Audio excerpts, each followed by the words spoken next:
Welcome to my channel, where I use Israeli media's finding to shut all the Zionists down. And today, they are talking about the prison conditions for Palestinians detainees. That's right, detainees without charge, without conviction. This video is long, but you have to watch till the end. Let's start with this report about Palestinian prisons in Israeli jails. This is important because until now, we've had lots of reports by international NGOs, civil rights groups, Israeli organizations, and to a certain extent, it can be easy to dismiss this as, leftist organizations, progressives, whatever Trying to dig things up, right, against these organizations.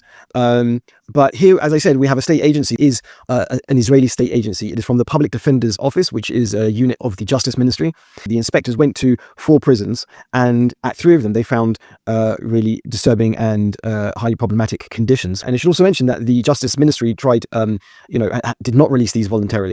Right. The Association for Civil Rights in Israel had to file a Freedom of Information request to get hold of these reports. They were classified for security reasons for quite a while. And even after the Freedom of Information request was made and essentially approved, the Justice Ministry still resisted releasing them. The inspectors went to 4 prisons, Ketziot, Megiddo, Rimon, and Shita. And we're also talking about around 9,000, perhaps slightly over 9,000 detainees and prisoners. The overwhelming majority are detainees, meaning they haven't been charged with a crime. I think we're talking about 7,000 people of that nature, and around about 1,800 who have been convicted of a crime. I also want to mention that the inspectors spoke about the general patterns of what they found, the general evidence of the conditions and how the prisoners were treated.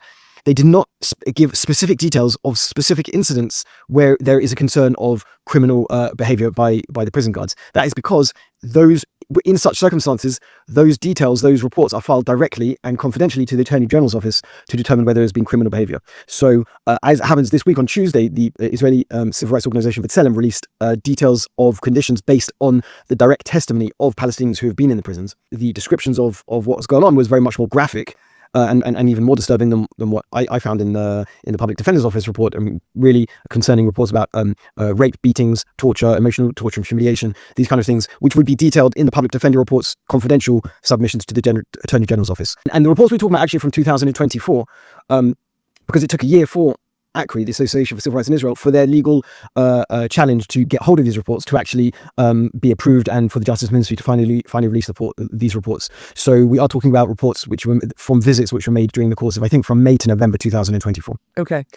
Now take us into the findings a little bit. What did they find, and what now? Okay, so one of the worst findings, one of the most severe findings, was of what the inspectors described as systematic violence, or frequent and repeated violence, meaning beatings and physical abuse during roll call, which is every day, during searches of the cells.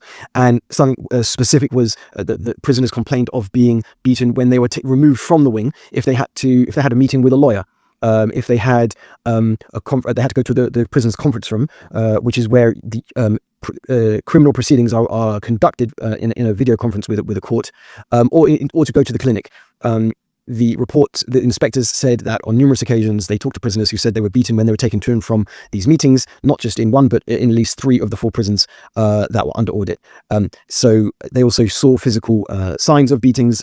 Specifically, one report talked of red welts on the wrists of prisoners, and they also said, which is also equally concerning, is that because the prisoners knew that if they need to go to the medical clinic, if they have an appointment to see a lawyer, that they would be beaten, sometimes they abandoned that right for whatever it was that they were going to do, because they were concerned about the physical abuse they'd be subject to.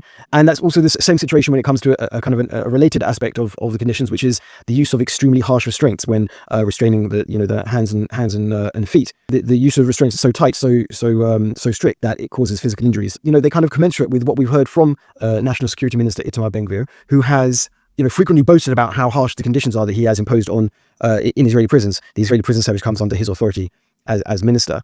And it also is commensurate with what a Supreme Court ruling from September 2025, finding that the state had actually failed to properly feed the prisoners, Palestinian prisoners in jails, and that's something which I didn't mention. But the deprivation of food in the prisons is another clear problem which was highlighted in the reports. And the inspector said that they saw prisoners who were exceedingly thin, had ribs and pelvis bones protruding, and lots of saggy skin, showing that they'd lost a lot of weight in a very small amount of time. So as I said, the policies of the minister, the rulings of the court, and previous organizations' reports seem to really, corroborate what's being said in these reports. It's hard to say exactly what comes now. There has been criticism of the Attorney General for failing to press ahead with legal proceedings against people in the military or in the police force who have been suspected of unlawful behavior. So it's unclear. The ball is in the court of the Attorney General and the State Attorney's Office in terms of pursuing any criminal investigations.